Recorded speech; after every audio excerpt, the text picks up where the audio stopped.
औरतों को माता सीता से ये बातें सीखनी चाहिए। दोस्तों, अगर रामायण की बात करें तो उसमें माता सीता के कई ऐसे गुण उभर आते हैं जिन्हें किसी भी स्त्री के लिए आदर्श माना जा सकता है और जिसे अपनाते ही उस स्त्री का जीवन आसान हो जाएगा। लेकिन वो गुण हैं कौन से? तो इसमें सबसे पहला आता है साहसी। रावण ने देवी सीता का छल से अपहरण किया और लंका की अशोक वाटिका में रखा।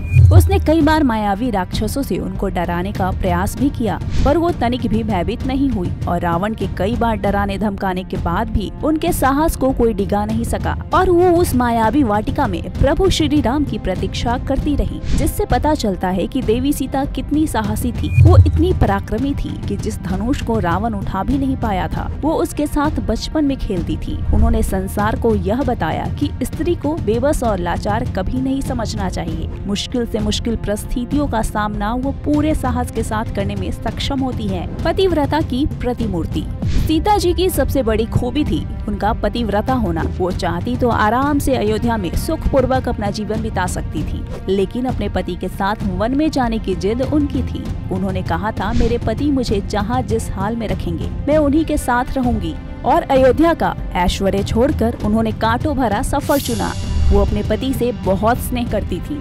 आज जहाँ पति पत्नी के संबंधों में दरार आना आम बात होती जा रही है, ऐसे में माता सीता स्त्री के लिए एक बड़ा उदाहरण बन सकती है। त्याग। दोस्तों, देवी सीता का संपूर्ण जीवन त्याग की महागाथा है। देवी सीता का बचपन बहुत लाड़ प्यार से बीता था। उनको धन वैभव की कभी कोई कमी नहीं रही थी, लेकिन प्रभु श्री राम से विवाह के बाद कैकेयी ने राजा दशरथ से राम के लिए 14 वर्ष का वनवास मांग लिया। देवी सीता ने भी उनके साथ जाने का निश्चय किया और अयोध्या का राजकाज सब त्याग दिया। इससे पता चलता है कि उनको धन संपत्ति से ज्यादा लगाव नहीं था। यही नहीं, वनवास के बाद जब ये अयोध्या लौटी तो वहाँ प्रजा की खुशी और प्रभु श्री राम की गरिमा और प्रतिष्ठा की रक्षा हेतु एक बार फिर इन्होंने राजपाट का त्याग कर दिया और महर्षि वाल्मीकि के आश्रम में अपनी जिंदगी गुजारी।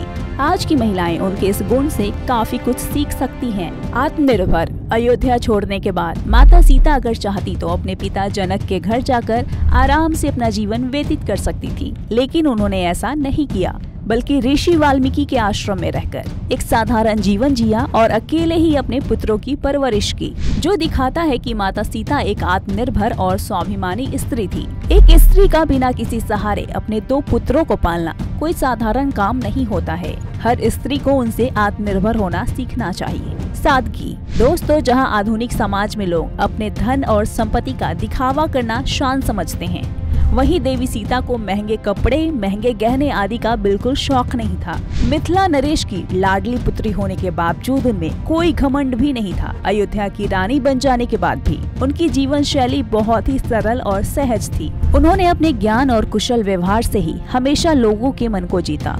उनको सादगी भरा जीवन ही पसंद था। आज की लड़कियों को भी देवी सीता की सादगी को अपने जीवन में उतारना चाहिए, क्योंकि असली सुंदरता तो इसी में होती है। क्या आप माता सीता के इन गुणों को अपनी जिंदगी में उतारने वाले हैं? हमें नीचे कमेंट में जरूर बताएं।